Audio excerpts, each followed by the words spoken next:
Assalamu alaikum. Namaste. Dzień dobry. Ciao. Bonjour. Good morning, good morning, good morning. It's Ken at 10. How are you today? Hope you're well. If you haven't been here before, then welcome. Thanks for coming. Where have you been? And for those of you returning, thank you so much for coming back and joining us on our daily live here at James Alexander. We're estate agents based in southwest London, a little area called Norbury, which is based between Streatham and Croydon, Zone 3 commuter area. And we let and sell properties locally and talk about property market, the news, anything topical really. And today is a legendary day. You know why? Because it is Kelly Burgess's birthday. She's 30 something yet again. Confusing that she was 30 something a few years now, but yeah, legendary lady. And I'll tell you something else about her. She has been letting everything that we've got this week. Literally today, just come back and she's let everything. So it's like, if you're looking to let your property, please get in touch because we are mad busy right now and we're quickly running out of stock thanks to Kelly's efforts. So well done, Kelly, and happy birthday to you. Few bits in the property news today. House prices climbed 12% a year. This is an interesting one. It's from the Halifax and it shows the areas that have the biggest increases in price across the last year. And it's Bury St Edmunds in Suffolk and Banbury in Oxfordshire. These are usually quiet out of town areas that you wouldn't expect to jump so greatly.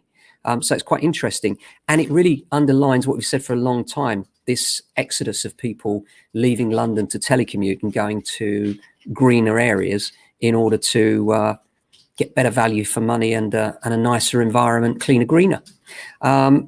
We expect this to change a little bit as the market opens up, London unlocks, and London's still the best city in the world. So many of you will know I've got great confidence that London will bounce back. It won't be the same. Everything's changed, hasn't it? But really interesting to see this. And the analysis, which is based in regions of at least 100 house sales between the beginning of March 2020 and the end of Feb 2021, shows that Bury St Edmunds has seen the biggest jump, with the average sale price up 37% from 267,000 to 367,000. Banbury has seen average house prices rise 36% from 283 to 385. And third place, Kings Lynn, saw values climb 28%. That's crazy, isn't it? Absolutely crazy. Not the same here in London, of course. We have seen jumps, but nothing like those kind of jumps, as you know, that's just how it's been. And there's another bit of news here. We've got the Help to Buy schemes coming up, 95% mortgages, but an interesting one here from the Yorkshire Building Society. They're relaunching 95% mortgages. No doubt the criterion will be very strict. This is something that was in the Telegraph today. They're launching it under its Accord Mortgages brand. And they're the first lender to come out with 95% mortgages. And this is not Help to Buy now, I must say, which is why it's so interesting, because we've got the Help to Buy coming anyway. But 95% is literally unheard of. There haven't been any. So really good news if you're a first-time buyer and you don't manage to get on the Help to Buy scheme. You may be able to get a mortgage via Accord. This is not mortgage advice, I hasten to add. You need to speak to an independent financial advisor to do so. But just to give you an idea of what's out there, Yorkshire's 95% deal will be offered through mortgage brokers and will have a rate of 3.99% fixed for 5 years and comes with a 995 fee. Now, the rate's a little bit high. It's a little bit stingy, that rate for me, and it's a shame. And that's one of the things I hope will be addressed by the Help to Buy scheme, because the government will be underwriting some of that risk. I'm hoping that the rates will be lower, because one of the big frustrations for first-time buyers is not only is it difficult for them to get a mortgage, but the rates are so much higher than the rest of the market. New article in the Telegraph also on Help to Buy, and it's set to price out thousands of homes. Now, I've yet to see the meat on the bone on this, but basically what the research is saying is that thousands more properties are to be priced out of the first-time buyer market reliant on Help to Buy. And that's because from April, these buyers will be required to buy a new property worth less than the average house price in their region, which is not an unreasonable request, really, is it? Because if you can afford something that's the average price or higher, perhaps you don't need Help to Buy. According to Hampton's, the incoming restrictions mean a third of new homes sold each year, equivalent to 36,000 sales, will be priced out of the market. And according to Zoopla, the incoming reforms could potentially halve the number of homes available under Help to Buy.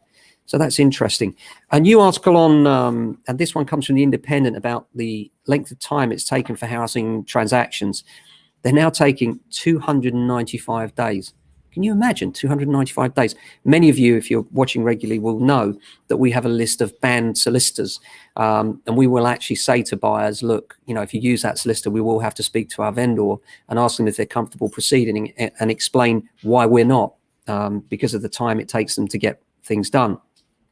It says that analysis of data from property websites and land registry estate agent Get Agent has revealed the total time to sell from initial listing to property sale being recorded is now an average of 295 days compared with 240 days pre-pandemic.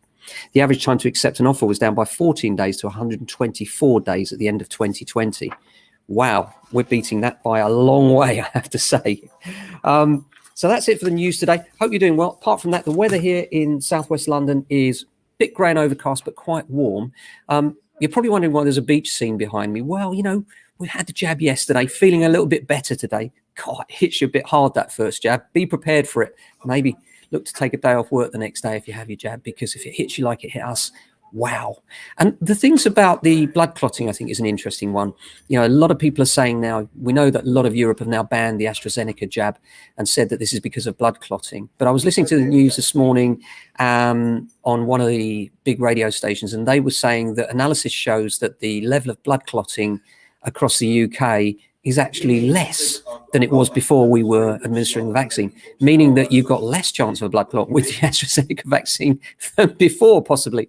And that's an interesting statistic. And it goes to prove and underline that actually, you know, the millions of jabs that have been administered, the risk is so infinitesimally small that it makes sense to have the jab. So please, if you get the opportunity, have the jab.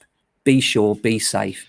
You're going to go through a bit of suffering maybe for a day or two, but that really is a small price to pay for, you know, potentially saving your life. So make sure you get it if you can. We have and recommend you do. Stay safe, look after your families, and have a fantastic day. See you tomorrow. Take care.